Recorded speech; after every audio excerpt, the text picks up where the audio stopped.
Welcome to McKean, Pennsylvania. Located in central Erie County along the shores of Elk Creek, this wonderful borough is filled with rich history and local pride. Join us as residents show and tell everything that makes their community a great hometown.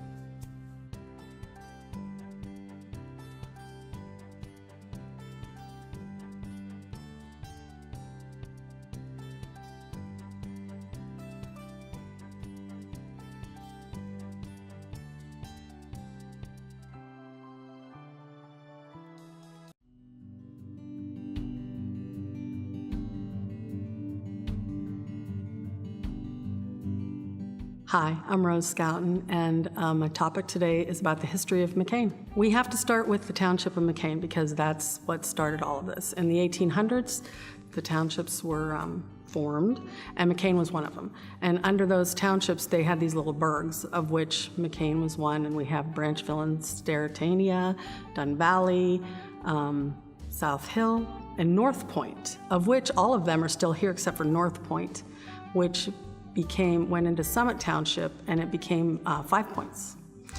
So the township was formed, and then during the Civil War in 1862, the borough was formed, and that was called Middleborough, which it was Middleborough legally until the mid-1980s. And it was very prosperous. There was many people that came here. It was of a German descent. Grist mills, we had harness shops, we have I collect memorabilia of McKean. So I actually have a butter churn that was made in McKean. I have the sign from the old IGA. I have a lot of memorabilia that we can talk about later. The post office was kind of a really integral part of McKean because it started as, they would bring the mail in by horse and buggy and carriage. And so the post office has been a lot of different places. And then from there it moved. There was a house actually next to the tavern, which is what is the tavern now. It was the original city hall, and it had the jail in it. But it was there. And then the third place it was at the corner of East Avenue 99, which is now a big, tall, 2-story building. It held the lock shop at one point. And then it moved to its present location across the street by the light. McKean, it would be wonderful if it had wide roads and stuff like that, but McKean was literally a trolley stop, and I have the sign, Station 18. And so the trolley came down through town. There's tracks, I believe, still underneath the blacktop, and it went out Rikard Road and on into Erie. So that's why, there was a hotel that was at West Road. There was a big, huge grocery store that was where the post office is right now. It was built, it started out as Peck's, and then through the years it became Sterrett's, and then it was Coverdale's, and most people remember it as Petrunger's. People in McKean have always liked to celebrate lots of stuff, and in 1961 was the centennial, and it was a humongous production. I have quite a few different memorabilia from that too. They had buttons that they wore, and the guys, it was called the Men of the Beard, and the women, it was called the Women of the Swish. And so the men grew the beards, and they had a beard contest. The women it was all about makeup and stuff like that, and people dressed up in period clothes from the 1800s. They had a huge parade. Everybody was involved. They had a tug of war at Rec Park. It was just a lot of fun from what I understand. I want to just touch on the Borough Building. The Borough Building was originally built in 1904 as an Oddfellows, and the Oddfellows buildings are all structured like the same way. So the building that you see standing there today that houses Denise Stuck Lewis's District Justice Office is over 100 years old. So we work really hard to try to keep it looking as good as it can. I'm on council. I'm on McKean Borough Council, so it's kind of close to my heart too, to watch the building and make sure it stays stays as good as it can be, because it's a very large asset. Sadly, McKean had all sorts of wonderful buildings, and over the years they were torn down. So I hope we can continue to keep what we have historically left, because I think it's really important.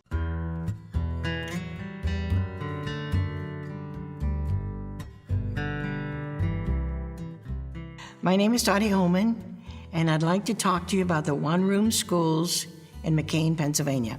Before the 1910 time frame, there were over 200,000 one-room schools in America. It was the 1 through 8th grades was the most popular education that people had. And in McKean area, there were 11. I have a map of 1875 that shows 11 one-room schools, and they were still in existence up until the 1950s. In 1948, July 3rd, my brother's birthday, we moved to one of the one-room schools in McKean. It was the Harrison School. My family purchased that school, and we grew up in that school. And I went to 2 of the other one-room schools in McKean, Dun Valley and Auberry. And they're all wonderful schools. They were wonderful schools with wonderful teachers. Of the 11 schools that were there in the 50s, one was that I know has been destroyed. But other than that, most of them are still standing, and most of them are used as private homes today. I wanted to say that in the old days, and even up into the 1950s, an 8th grade education was not, it was okay. You could find a job and live comfortably on an 8th grade education, especially in the country. But then the high school became very important, and getting a high school education, you really needed to have a high school education to get a good job. And nowadays, you need more than a high school education. So that's really important. And I wanted to say that we were very, very blessed to have such good teachers. And it amazes me today that the teachers had 8 grades, and they were teaching them one after the other, and they kept them straight, and they did such a great job, and they were so nice. Mrs. Reno and Mrs. Sharp were just great, great teachers. When I first retired, I started on a project of gathering information about the one-room schools and documenting things. And I asked friends, and they gave me old pictures and even old documents and written memories of their time in the one-room schools. And I've documented that, and I give that out at our McKean High School reunion that we usually have every year. And I just wanted to say that we need a place, a public place to display all of these things that I've collected that people have been so generous to give to me to document. And we need a public place, a historical place that we can share all this information that I've gathered and other people have gathered.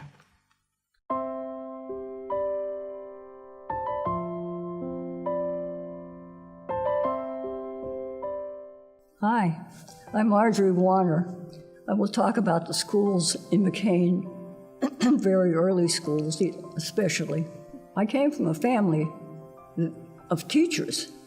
My great-grandfather, all my grandparents were teachers, all my dad's sisters were teachers, and my brother was a teacher. And so studying and reading and learning were big priorities at our house. Our neighbor up the road, the next house up the road, was Leona Schell. And she came and talked to my mother. She was the teacher at South Hill School, the one-room school there. And she came to my mother and said, can Marjorie start school? I was only 5, but there was somebody else that was 5, going on 6. And so my mother let me start school when I was 5. So I went through school, the youngest one in the class, all the way through school. Very early on, when I got into school, I found out reading was really interesting. And I read, and I was into words thoroughly. And we had spelling bees back then, And when I was in 4th grade, I spelled down the whole school, all the 8 grades. And I went home and told my mother, and I guess she assumed that wouldn't be happening. There were an amazing amount of kids in the school early on, even long before I went to school. They had, families had 10 kids in it, and so there were quite a few kids. But there were only 3 of us, I think, in 1st grade that started that year. And of course, I lived right across the road, which was fine. First day of school, I went over and, did whatever the teacher said, and sat there and stuff. And then the teacher said, you may go out. So the whole school emptied out, and out in the yard there. And I went across the road home, because I thought we were finished. And my mother said to me, what are you doing home? And I said, the teacher said we could go. She says, well, it's just recess, go on back over. So I went back over. I went to McKean, the high school. It was 3 miles for me to walk down over the hill into McKean. But everybody had to walk then. And of course, I was the youngest in the class then. I graduated from high school in 1947. We had a wonderful principal, Mr. Hall. And when I got into high school, I was very shy. And it was a problem because some of the people some of the classmates were making fun of me because I was evidently not as mature as the rest of the people. And, well, I was having trouble with freshman math, and he taught freshman math. And my grades were getting very low. And he came over and sat with me in a study hall one day, and I was just mortified. All the kids were, I thought they were all looking at me, because the principal was sitting beside me, and he said, I don't know what's going on with you. He says, what is the problem? And I didn't know. He said, well, there's no one in the school smarter than you are, and I don't want to see any more low grades on your report card. But I did flunk freshman math, and I had to take algebra when I was a senior. And when my oldest daughter started high school, one of my classmates in that class was her teacher. And she said to my daughter, study hard and be smart like your mother. I don't think my daughter knew what that was all about, but we were in the same algebra class, so she knew I could do algebra.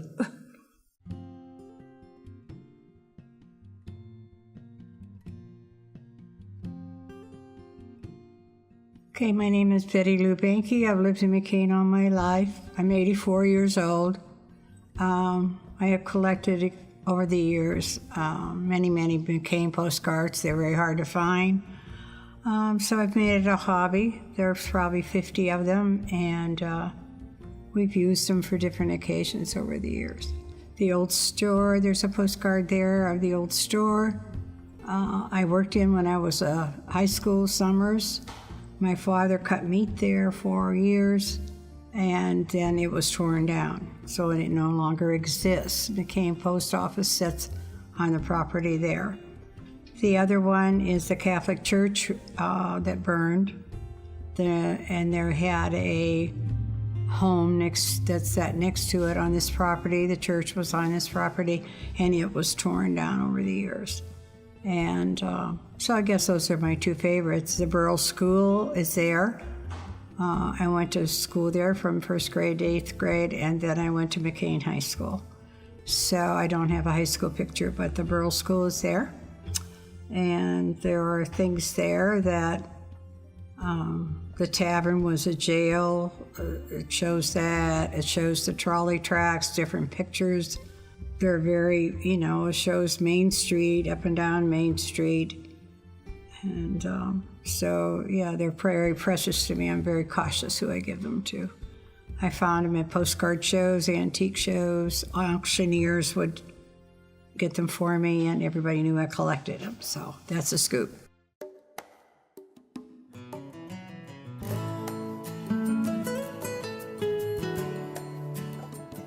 I'm Jerry Otney, and I'm going to talk today about the history of St. Francis Xavier Parish in McKean.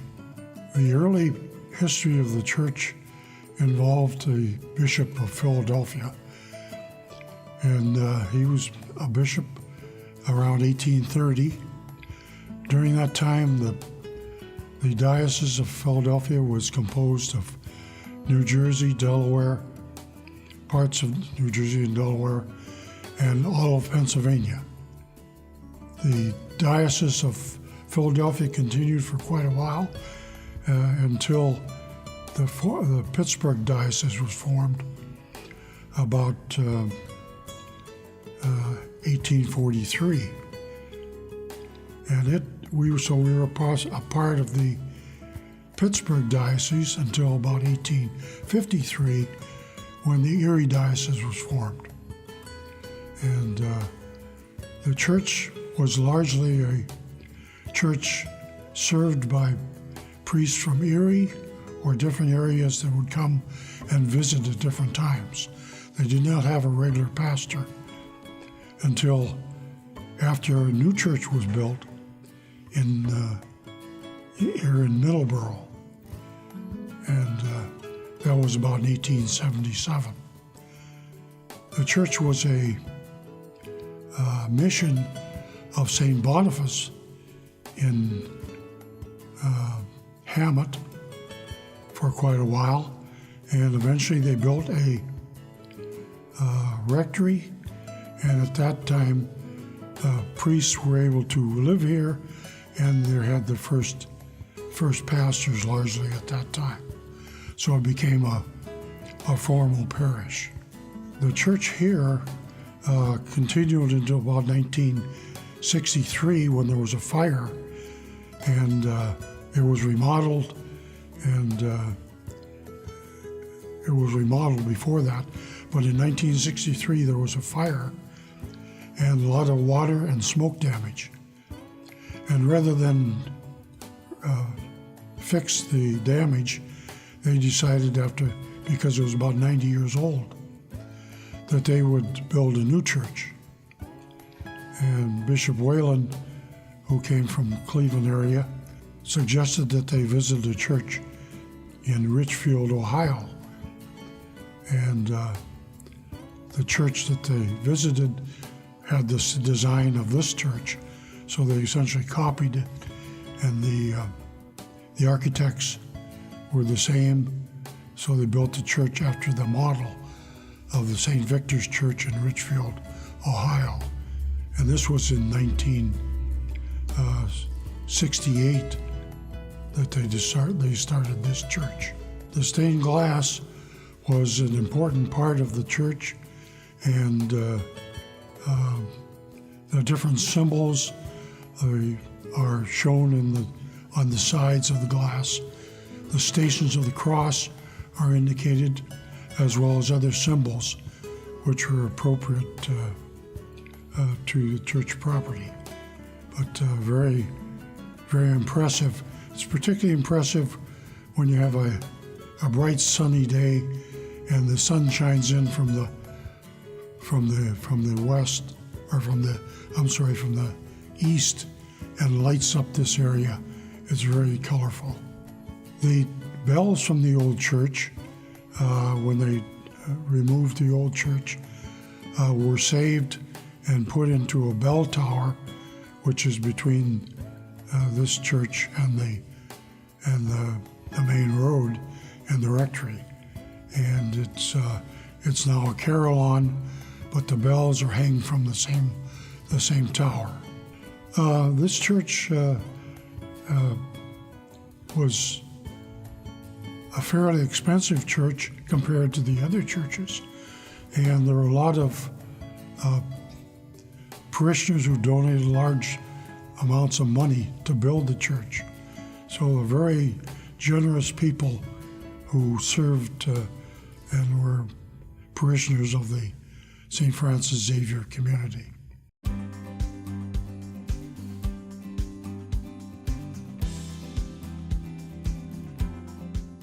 Hi, I'm Amanda Carter, and I'm here to talk about the familiar connections I've made through the Valley Cemetery. So every summer, we would go as a family to the cemetery.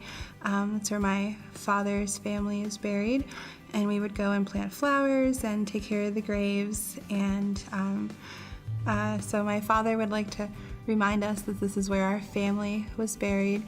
His parents going back generations, pretty much since they immigrated here in 1840 from Derbyshire, England. My father is the youngest, and I only really ever got to know my two aunts. And I was always very curious about other members of my family, especially since complete strangers would come up and tell me how much I reminded them of my grandmother. And that just got me very curious about who these people were. So I started to do more research, and that is when I started to learn more and make connections and meet cousins I didn't even know existed. So I found a website called findagrave.com where you can go and look at tombstones from around the world. And I started noticing that all these pictures were on there, and they were all put on by this one woman. And she had pictures of my great-grandmother going all back to great aunts and uncles. And so I finally got the courage up, and I emailed her and I asked her, how did you get these pictures? Who are you? And that's when we discovered that we were cousins, that my grandfather and her grandfather were brothers. And so she started to share what information she had gathered with me, and we were able to just piece together our massive family tree. My great uncle Arthur Blount, I've had multiple people tell me about him. He was a water witcher for McKean, and I think that's fascinating. A water witcher is someone who finds water for things like wells. And he did that for McKean, and he taught his son Harry to do the same. And I've just recently learned that Harry had then taught other cousins of ours the water witching methodology that they have. And I guess his house, from what we were able to gather, is directly across from Country Fair. So the house that he lived in is still standing. My great-grandfather, John and John Henry and his brother Thomas were in the Navy under Commodore Fitch during the Civil War. When people would hear that my last name was Blount, they would always ask me the same question without fail: are you related to the Blounts of McKean? And I would always answer, I am a Blount from McKean. And through that question, I have met other cousins. Like, I would post something on a Facebook page, and I would have someone ask me that question, and I would be like, "Oh, I am a Blount from McKean," and they'll be like, "Yeah, we're cousins." Or my favorite connection is my kids go to summer camp at WLD Ranch, and a couple summers ago, I was signing them in, and I noticed there was a little girl named Olivia who was also attending, and I didn't think much of it because Blounts it's pretty common. And I went to pick up the kids. I met the little girl's mom, and we got to talking, and she had asked me, "Are you related to the Blounts from McKean?" And I told her, and that's when we discovered that we were cousins. It was very hard growing up having cousins who got to know my grandparents and knowing that I would never get to meet them or know anything about them. And so by researching our family history, I feel like has helped me get to know them a little better, and through the connections that I have made through our research has sort of helped bring our family closer together. I've met people who, personally knew my grandparents and were able to tell me stories and share photos that I never really would have gotten to see if I didn't start this process of learning more about my heritage and how McKean sort of shaped my family.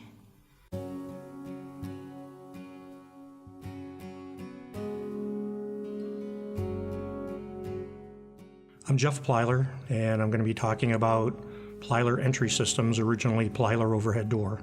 My dad, Ernie Plyler, started the company in 1967. He was working for a commercial garage door company in Erie and was approached by a number of local contractors that wanted him to do doors on their houses.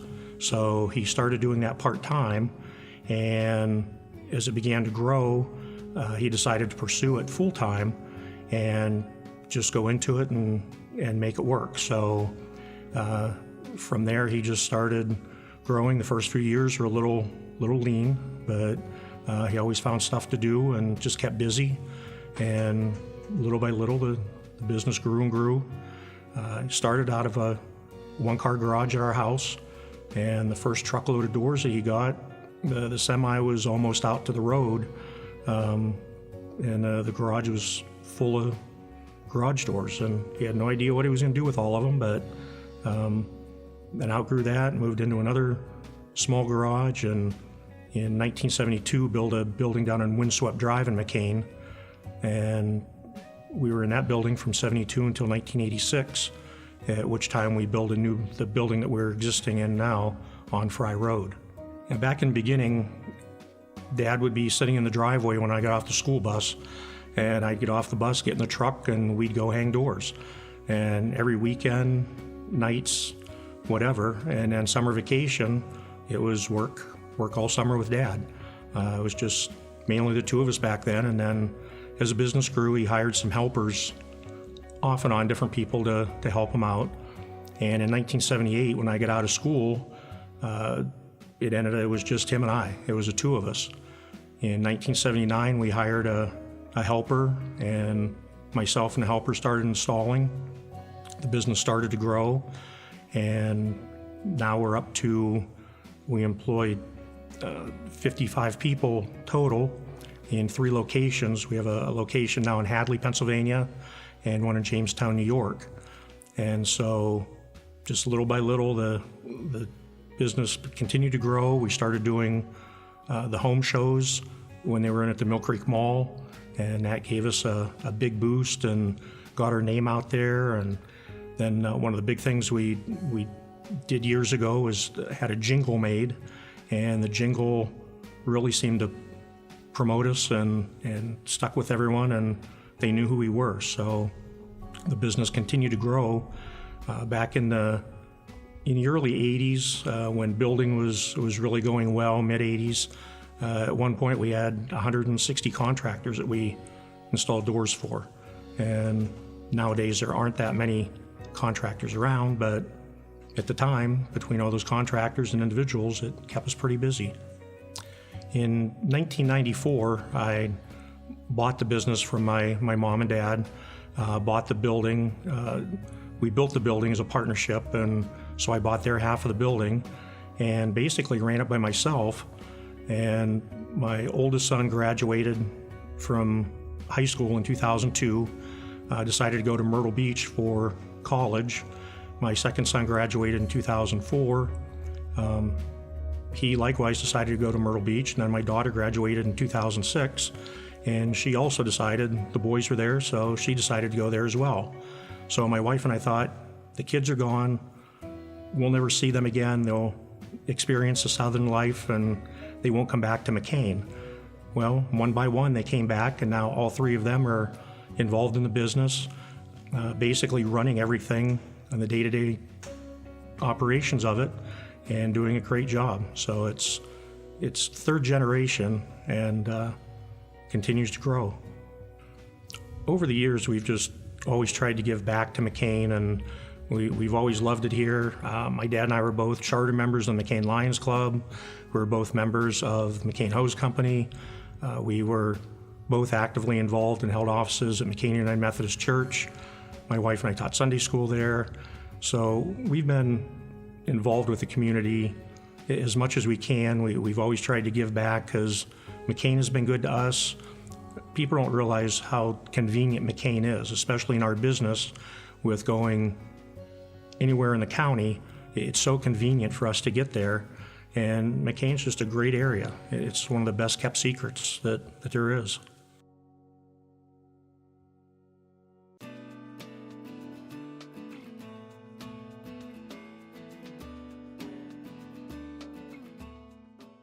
My name is Scott Haywood. I'm currently a lieutenant at McKean Hose Company, and I'm here to talk about McKean Hose Company. McKean Hose Company is a 100% volunteer organization, and we've been in McKean for over 80 years, serving the members of McKean Borough and Township and its surrounding communities. I've been with the department going on 16 years now. I decided to join the department when I was working for an individual in town.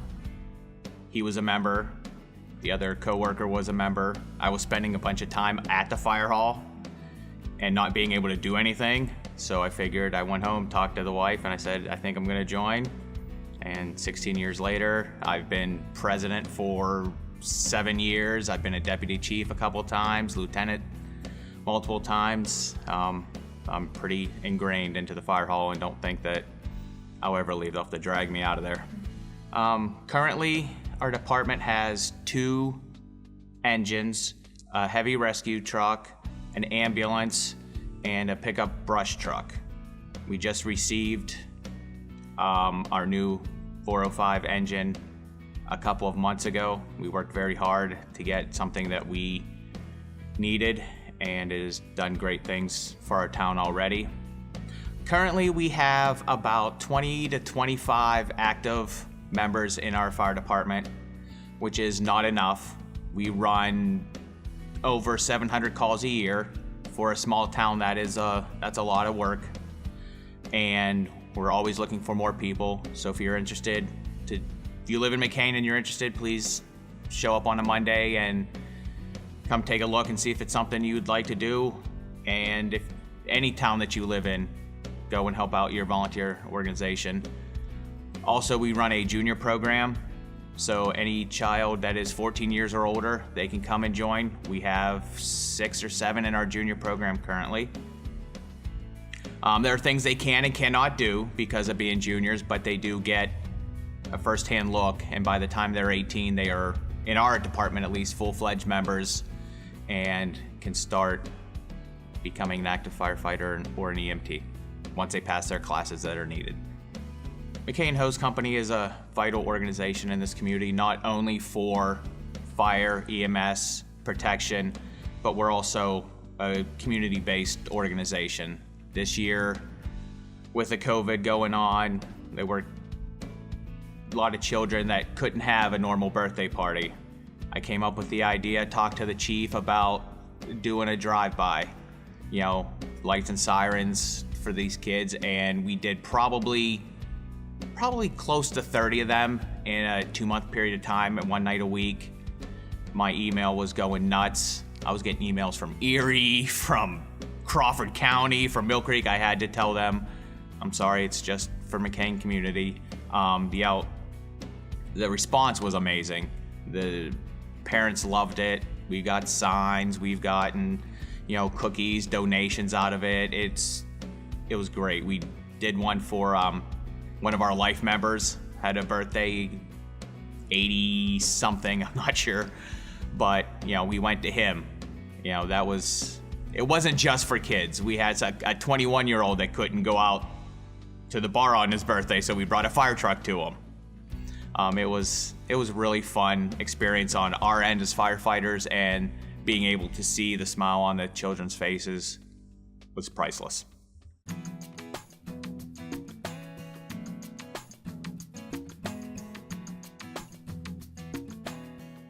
My name is Jay Johnson, and I would like to talk about my life in McKean. I am the co-owner, along with my wife, Amy Johnson, of Jay's Main Street Ice Cream and Hot Dog Shop. This is our 11th season. We're actually on the conclusion of our 11th season. Extremely proud of what we have and what we've grown it to today.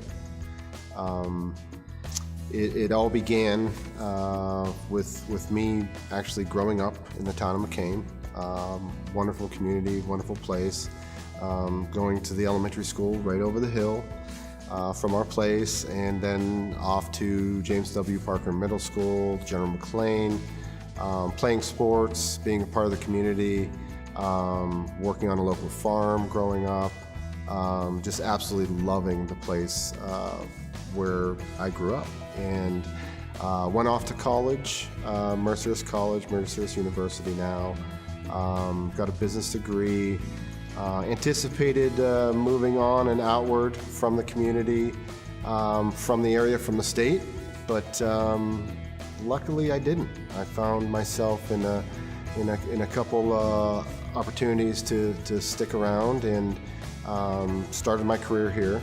Ended up in one job that I had, finding my wife and marrying her and moving back probably 500 yards or so from where I grew up, buying my great aunt and uncle's house and building it from there, and eventually having children, having 2 kids, Anna and Drew Johnson.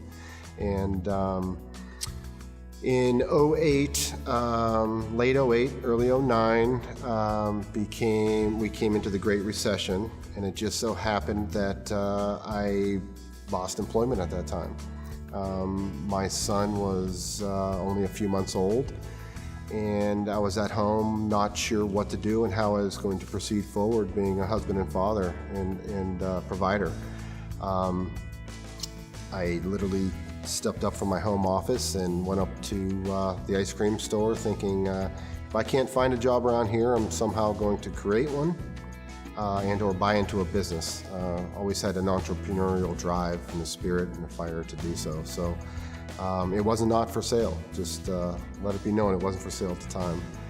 And the gentleman at the time took my information down, kind of looked at me cross-eyed in a way, wondering what I was trying to do. But oddly enough, within 2 weeks, I received a phone call because within his career path, he had a promotion going forward and a plan on succession with him. Asked if I was serious about buying the business, in which I was, and wrote a business plan and did so. And again, fast forward 11 years later, we have a nice little business in town, kind of the center of the community, and that's kind of how we feel. We appreciate the community, love the community. I want to give back to the community as the community has given to us 11 seasons later.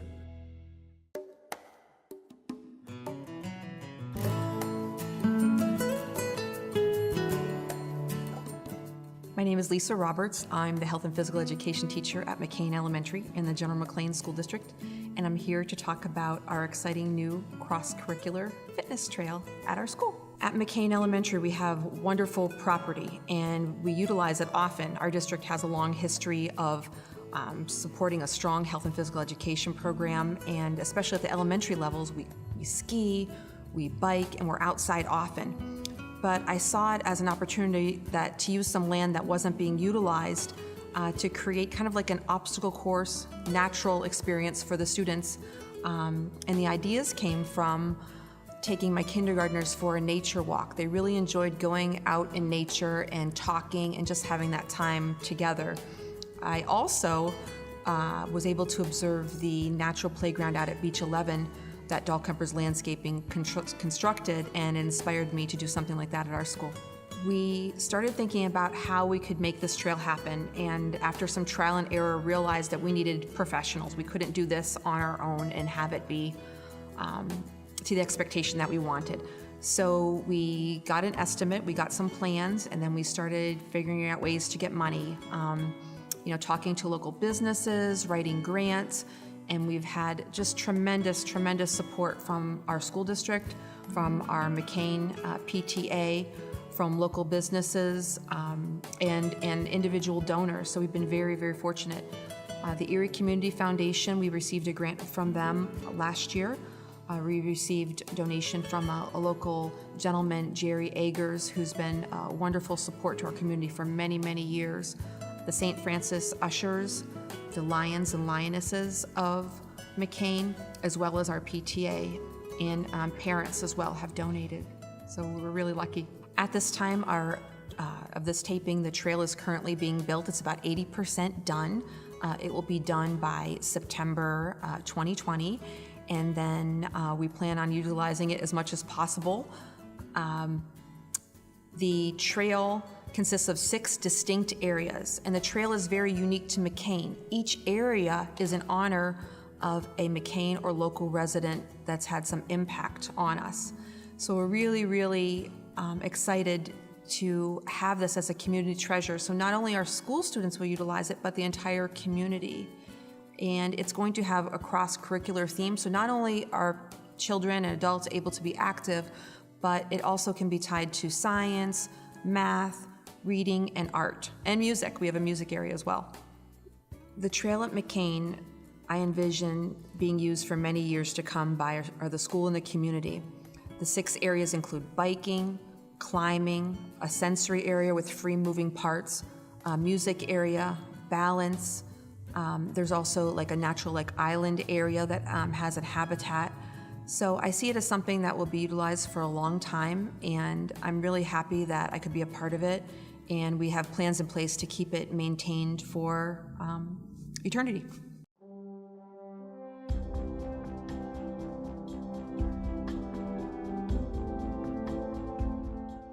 My name is Jacob Corwin, and today I'd like to talk to you about playing youth baseball in McKean, Pennsylvania at Walmer Field. During the mid-'80s, I played baseball at Walmer Field in McKean on West Road, and it lies geographically west of Lamson Run, between Lamson Run and Interstate 79 on the north side of West Road. It's a field's called Walmer Fields. Little League baseball is played there. One time it was my family farm. My grandparents purchased the land in the mid-'50s and sold it in 1959 to purchase the Elk Creek Inn. And it was subdivided into both commercial and residential properties. There were baseball fields constructed at Walmer Trucking, which is later called Walmer Field. 2 Little League baseball fields were constructed there. Towards my later Little League career, I was made aware of the fact that that was the family property. I knew my grandparents owned property in that area, but I didn't realize how far down they had owned. It was interesting playing baseball in this town because a lot of the kids I played baseball with against, their parents had gone to school with my father and their family. Everybody kind of knew each other, so it was a rivalry between Edinboro and McKean, so it was that much more special.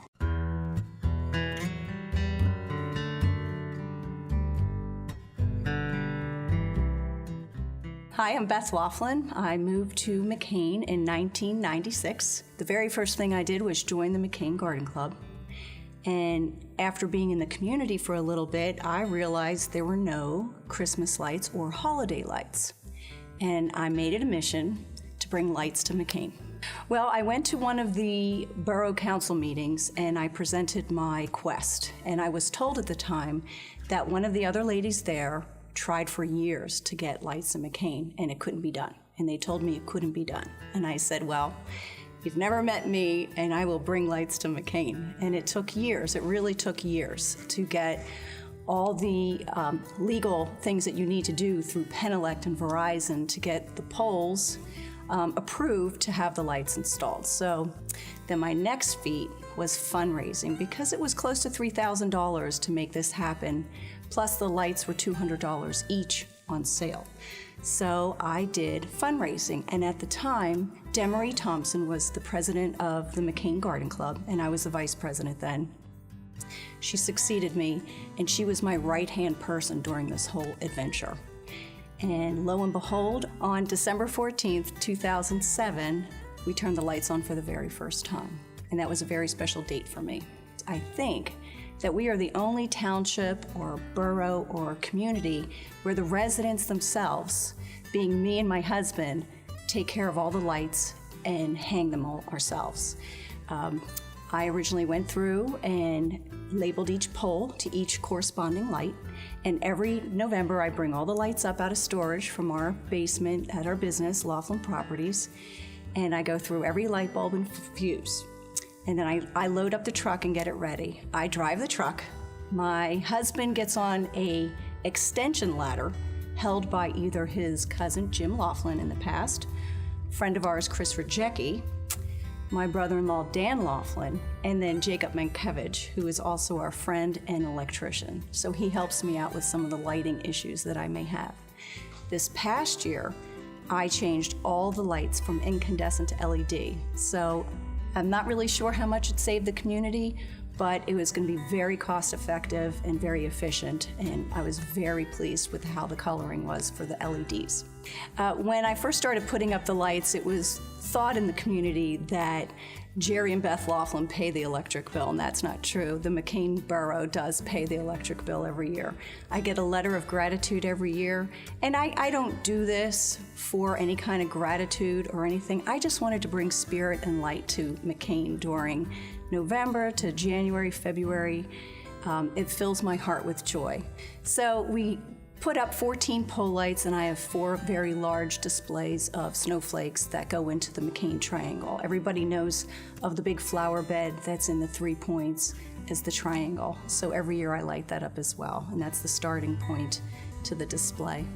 One thing I've noted that since the boom of Facebook, every year I display that the lights have gone on, and the remarks that I get from the community are very heartwarming. Everybody's very appreciative. They love it, especially in a snowstorm. We live in the snow belt of Erie, Pennsylvania, and we get some wicked storms, and even those little bit of a snowflake light brightens your way to get through, and it is joy for everyone that passes under them.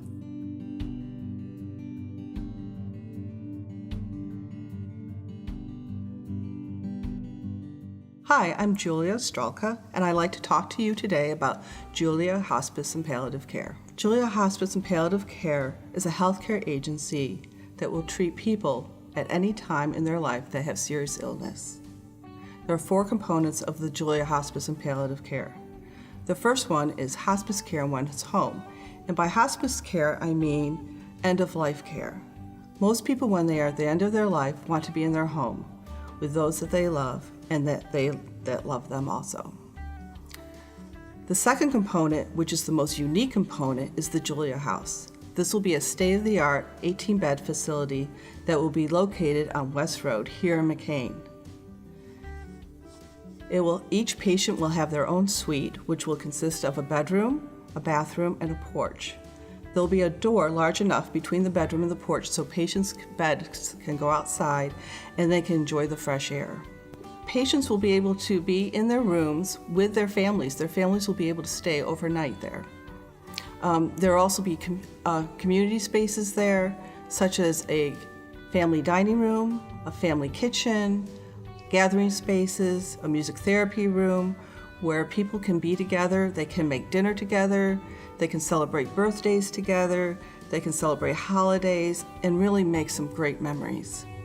The other 2 components is a palliative care clinic that will be located at the Julia House, and we will also offer palliative care in one's home. By palliative care, I mean pain management, making them more comfortable, and addressing their needs.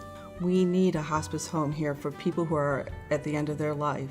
There's so many people in our community that don't have someone to take care of them, or their children are working, or they can't give up their jobs because it causes a financial burden. This will give them a place to go. Or there's also people who need more intense care, and they can also go to the hospice home for that reason. Right now we are in our fundraising state. We hope to break ground on 2021. Our largest fundraising efforts are through our website at juliahpc.com. When you come into this life, you are coddled and loved and adored. And when you end this life, you should be coddled, loved, and adored. And we want to give everybody the quality of life that they deserve, whether it's at the beginning or at the end.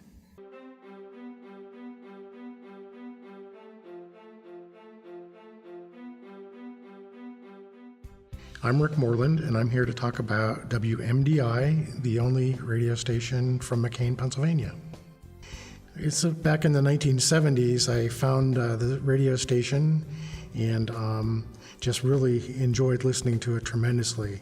I think it was probably around 1973 or so that I listened to it, and I remember listening to it up into the 80s. And it was unique because they played the album versions of all the songs. They had very few commercials, and they had entertaining programming. WMDI is the first place that I heard Bohemian Rhapsody from Queen. No other radio station was playing songs that long at the time, and that really made me enjoy the band Queen quite a bit after that, and I followed them, I'll still follow them, and listen to their music. Other bands too. There were bands like Steely Dan and other bands that they played the album versions of their songs, which were much better than the shortened versions that some of the other radio stations played. So WMDI began in 1971 as a progressive rock station and ran from 1971 till 1980. And played progressive rock throughout that time.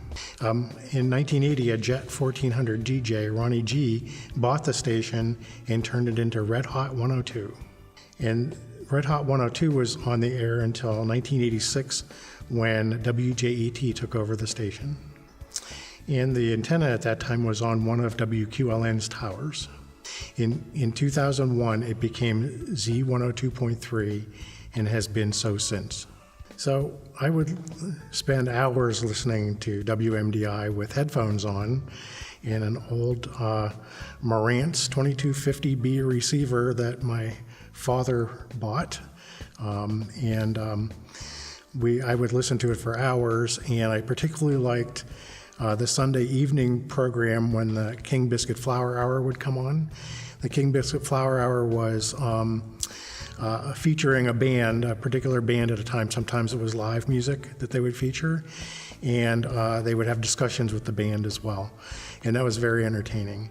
The other thing, and I think it was on Saturdays, they would have the Dr. Demento show, and that would be kind of odd music and things that were kind of really not mainstream, and that was very enjoyable as well. And the other thing that they played that nobody else would play at the time were some of the rare Monty Python radio shows. There's probably a handful of them that you can find. They would play excerpts from Spam and some of the Monty Python skits, which at the time were very entertaining as well.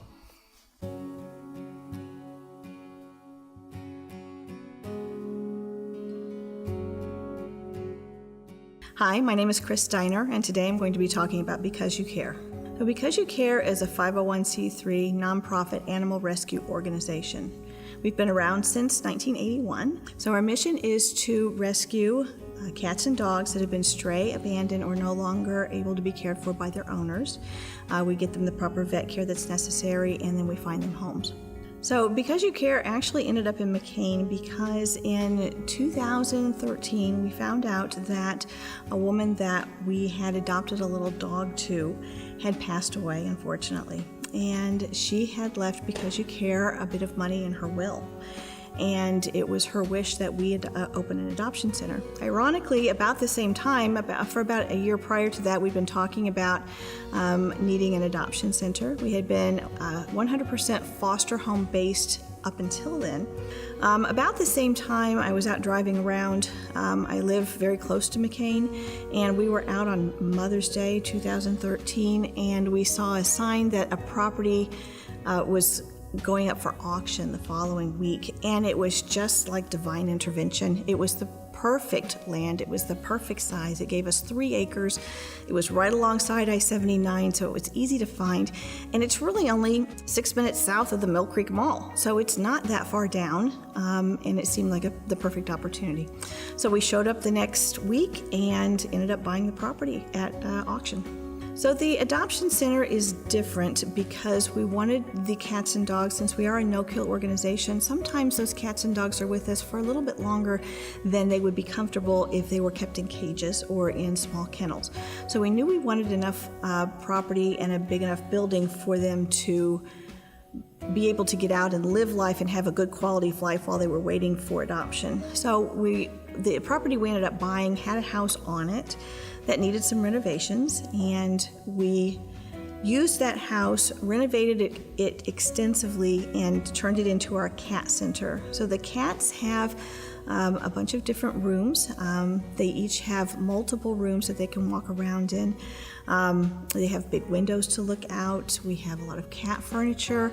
They also have sofas, just like they were living in a home. They can get into a recliner and curl up and fall asleep like they were at somebody's house. We have a sun porch with 3 huge windows in it. It overlooks a little garden with bird feeders, so they sit in the windows on their little cat trees and they chatter at the birds. And that way we don't feel bad if they get passed over for adoption, a little longer than we want to. We know that they're happy and they're comfortable. We have volunteers that come in every day that take care of them. They clean the place, fantastic volunteers that take care of all the cleaning. The dog center was a new building, so we hired a contractor that had a good concept of what a dog kennel and adoption center should be like. And he let me draw up the plans myself, and we began building that building. So it was I pulled the ideas out of my head after visiting doing a lot of research at different adoption centers and dog kennels so that I knew what we were looking for. So we ended up with an 11 kennel facility. Each kennel is vastly oversized. It's more like a suite. We like to call it the kennel suite. And each dog has a suite. Every kennel has its own window that opens up so they can have fresh air every day.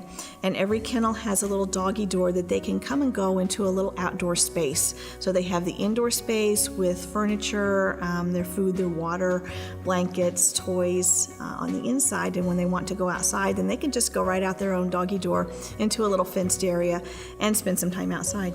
Every fenced area outdoors leads to a large play yard. So the volunteers that we have in about 18 hours a day come in to take care of the dogs, and they make sure that they get outside and can run around in the yard. We have shade trees, we have picnic tables and benches, and the volunteers come and spend a lot of time with the dogs, so they're not going kennel crazy. They're not stuck in their kennels all the time.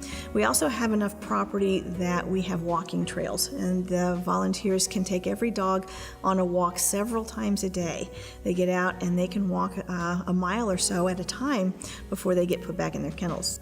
What I think I want people to know and understand is that our adoption center is different than the traditional adoption center. It's not just a shelter, it's not just a facility, it's not just a row of kennels.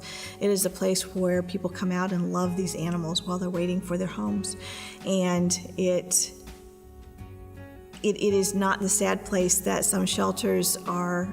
People think that shelters can be sad places, and it's not at all. It's a very happy place, and we love to hear people tell us that it's not dirty and it's not confined, that it's clean, it's fresh, and they feel love there with the animals, and they feel good staying there.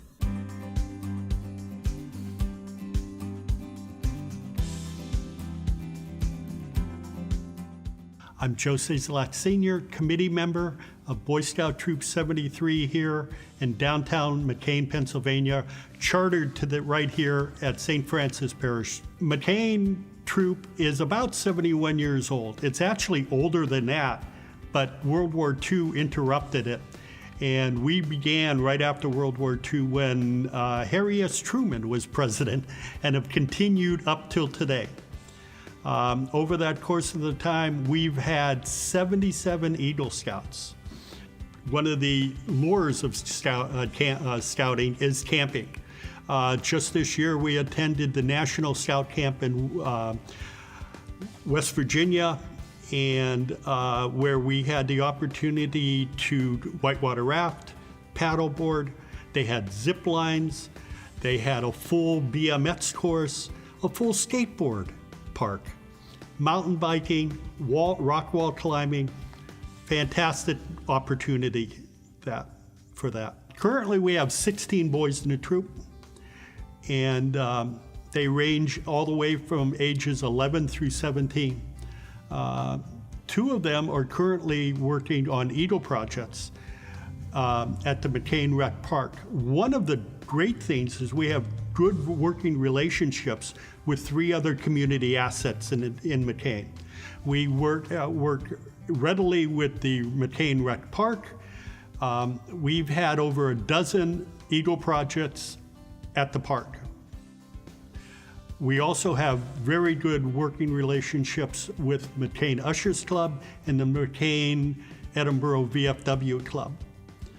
They support us sometimes financially, and in fact, one of the things they did was help us buy the new troop trailer, which is a fantastic piece of merchandise going down the road. The troop sleeps under the stars, both during the summer and winter. One of the events we always participate is in the Klondike Derby, usually held in February, usually in snow, and it's a great challenge for the boys to try to build a fire in the snow. And yes, we let them build fires. We let them cook. We let them wash their own clothes. They're away from home, and often this is the only time a boy is away from home. So it puts them out of their comfort zones. But one of the things scouting does do is build confidence, that all of a sudden we present them with challenges and they have to overcome those challenges, both personal and event-wise. They have to go in front of someone like me for rank advancement, and they have to speak in full sentences and look me in the eye, which is a great thing for a youth to learn. Be able to speak to an adult and prove that they should, or convince me that they should earn the next rank. Scouting still deals with citizenship, okay? We raise and lower the American flag. We know how to fold the American flag. We teach self-accountability for advancement and for their personal growth. We teach them, we allow them to try different things. We allow them to not fail, but challenge themselves, and that's important. Other projects the Scouts are involved in is the American flags that go up the main street of McKean. Those are put up yearly by the Boy Scouts and taken down. The 5,000 plastic Easter eggs for the annual Easter egg hunt down at Rec Park. The Boy Scouts put those out and count them at the end of the thing. We've done 30 years of roadside cleanup, that from Interstate 90 down to the Mill Creek Mall. We've done the ditches type situation. One of the other big events we have is our one big fundraiser, which is the Spaghetti Dinner. It is 400 dinners in 3 hours. It is truly a generational thing and also a communal thing where we break bread, where families break bread. Grandparents, sons and daughters, grandchildren all get together and pass the pasta and just enjoy getting together as a community. We didn't hold it this year. Next year, it's on the menu again.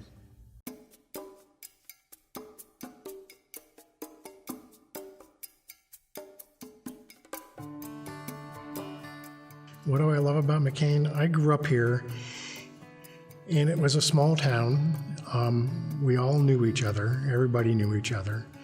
And there was just something pure about it. It was just good people trying to do good things and trying to make the best they could out of life. And I wouldn't trade it for anything. Our favorite thing about McKean is really the location. We have that perfect location between Erie and Mill Creek. It gets us down out of the congestion enough that we can spread out, and the small town atmosphere makes us feel included. What I love about McKean is that the people here are genuine and kind, and it's a beautiful rural area. My favorite thing about McKean is just that we're a very tight-knit community. Everybody, for the most part, knows everybody, and there's not a lot of problems or trouble that goes on here, and we all just get along, and it's a small, tight community. It's a thriving community, and Reed's Corners is still Reed's Corners, and the house is still there, and it's those names that go back to when my great-grandfather came, neighbors that came around that time, and those names are still there. My favorite thing, I guess, around McKean is a lot of my friends are gone, but their children are my friends, and you just have lots of friends, and they're good people. I love the sense of community that McKean has, how I still feel like it's like the safest place in the world that you can live, and how everyone knows everyone, and how it all connects us together. My favorite thing and memories of McKean has to be the people, the good people here. I've been very blessed to have such good neighbors and good friends, honest and good-hearted people in McKean. And I feel very grateful that I was able to grow up in McKean and to go to the one-room schools and to meet such nice people. I just feel very blessed. Well, of course, I was born here, so I have to be a fan of McKean. But the people are very friendly, and all my neighbors that I knew, would go out of their way to help one another. So it's a very friendly community. People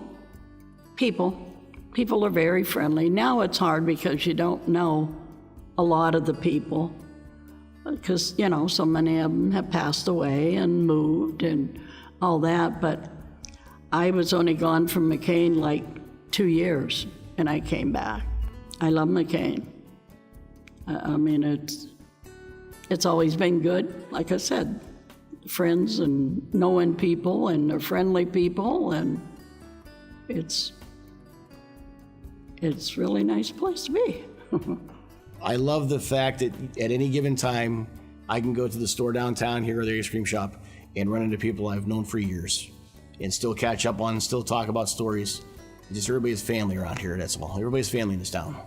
My favorite thing about McKean is the family feel, is the community, is the fabric of the community. Understanding that you can see people that you know on every street, on every corner, wave to them, they wave back, smile back. It's a great place to be, it's a great place to live, it's a fantastic place to raise a family, and I feel very fortunate about it. We are progressive, but slowly progressive, and in such a way that hopefully we'll maintain that fabric and maintain that feel, and never lose sight of who we are and where we all came from. My favorite thing about McKean is just the community togetherness. No matter where you go, if you stop at Country Fair, you stop at the Ushers Club, you stop at the tavern, everyone's just friendly. Everyone knows everyone, and it's still, as it's continued to grow, you still have that small town feel. And if you need a hand with anything, you can grab anybody, and everyone's willing to help each other out. So even in today's crazy world, McKean has continued to be there for one another and help each other out with whatever you need.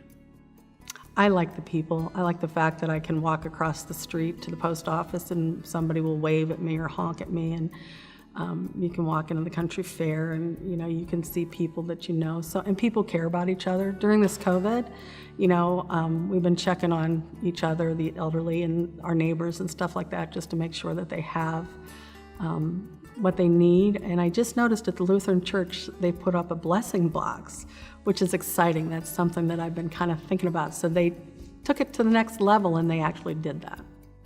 So it's about the community.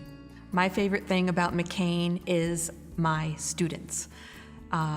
Just driving to this interview today, thinking about them utilizing the trail, the many adventures we've had outside, that just really is amazing to sit back as a teacher and watch them problem solve and figure things out and create many memories. I have parents who went to McKean and tell me they're so happy that their children are having the same experiences they had, 20 so years ago. So our community has a really deep passion for tradition and maintaining all the things that are so important, especially right now during this pandemic. Mental health and physical health are so important, and we're here for our kids, and we're looking forward to seeing them in whatever capacity that may be, but the trail is there, and we can't wait to use it. I like McKean because it's more than just a bedroom community. There are active farms still here. There are a lot of small businesses here, still here. The schools do keep that local touch type situation. A lot of the teachers are our neighbors. It has that hometown feel, yet we're only 10 minutes away from the Mill Creek Mall or Peach Street type situation. It is quiet in one sense, but still active. It's a great place to raise children. And it is a growing community. There have been several major projects that have, because of the bringing in water, building is booming type situation. I love McKean. I love the sense of community here. I love now that everybody knows each other and comes together and really makes our community something very special. And we have had a lot of really good improvements over the last couple of years. And it's heartwarming to see our little borough making it on the map.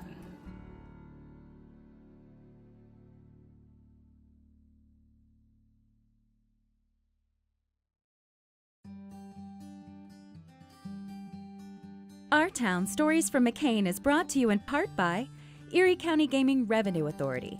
An impact investor, the Erie County Gaming Revenue Authority's mission is to elevate Erie County by galvanizing nonprofits and small businesses toward economic community development. Since 2008, ECRA has invested more than $40 million in Erie County. Learn more at ecra.org or call 814-897-2690. Our Town Stories from McKean is also brought to you in part by McKean Tire and Auto Service, Plyler Entry Systems, and viewers like you. Thank you.